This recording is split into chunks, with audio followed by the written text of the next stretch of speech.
Rero bakunzi ba Samuzo simbanje kubasuza nizera ko bameze neza. Wibutsa kandi subscribe, like, share na comment kugira ukoze kubona amakuru ku gihe. Polisi y'u Rwanda yongeye kuburira abajura. Umuvugizi wa polisi y'u Rwanda SP Boniface Rutikanga araburira abajura basaba kwisubiraho kuko bahagurukiwe. Akanabwira abadashaka kwihana kwitegura kuzahangana n'ingaruka zizababaho. Mu kiganiro ajyanye n'abanyamakuru bahagarariye ibitangazamakuru bikora mu ntara y'Amajyepfo tariki 9 Ugushyingo 2024 yibanze hanini kubiba amatungo, abiba insinga z'amashanyarazi n'abacukura amabuye y'agaciro mu buryo buteme, kubera ko byose bifite uko bibangamira abantu benshi muri rusange. Yasobanuye ko gukora ubwo bujura uko ari butatu bifite aho bihuriye no gusubiza inyuma iterambere ry'igihugu, gusubiza inyuma iterambere ry'umuturage, kubangamira imibereho myiza n'ubuzima bwiza bw'umuturage, ariko no guhombya igihugu.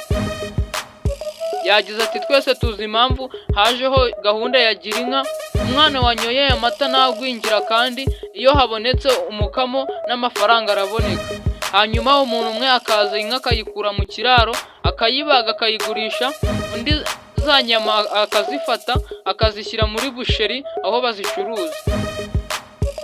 Yunzemo ati hageze amashanyarazi hagera iterambere abantu bakihangira umurimo. Simvuze abari kwa muganga babayeho kubera umuriro, hanyuma umuntu akaza agafata insinga akazica akazigurisha. Yanavuze ko abakora ubucukuzi bw'amabuye y'agaciro butemeye bangiza ibidukikije, ugasanga hari inzu byashyize mu manegeka, bakangiza imirima y'abaturage bakabura aho bahinga, bukangiza n'amashyamba. Yaburiye abajura rero agira ati abantu dufitanye nabo ikibazo tuzabahiga kandi bazababara. Rwose ntihazigere utaka, ntihazigere uniha, ntihazigere urira, ubikora wese niyitegura ingaruka zabyo azahura nabyo kandi azabyihanganira. Yunzemo ati ntabwo tuzemera ko ibyo ubuyobozi bw'igihugu bushyiramo imbaraga kugira ngo abaturage biteze imbere, undi akaza kubera ubusambo bwe n'ubusuma bwe akaza akabyangiza ngo tumureberere. Oya.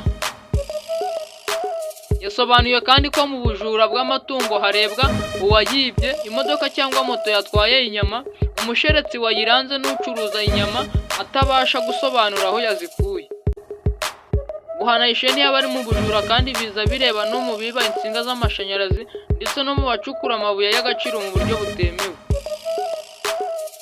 Imibare itangwa na polisi y'u Rwanda igaragaza ko ubujura buri ku isonga mu byaha bigaragara hirya no hino mu gihugu, kuko nko mu kwezi kwa Nzeri n'Ukwakira 2024 polisi yakiriye ibyaha by'ubujura bikabakaba 500, yakira ibyo gukubita no gukomeretsa bibarirwa muri 400, kwangiza iby'undi 116.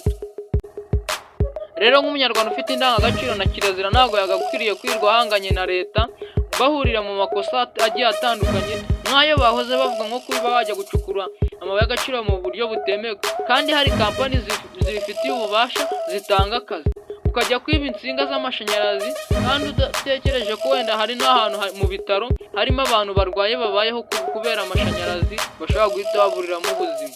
Kandi rero nk'abanyarwanda nabagira inama yo kwisubiraho, ukegera nka kampani y'ubucukuzi bw'amabuye y'agaciro ikaba yaguha akazi, ukareka kujya gucukura amabuye mu buryo butemewe. Rero aya ngaya akaba ari amakuru mwagize kandi cyangwa cya Samuzo TV. Bibutsa kandi subscribe, like, share na comment kugira ukoze kubona amakuru ku gihe. Thank you.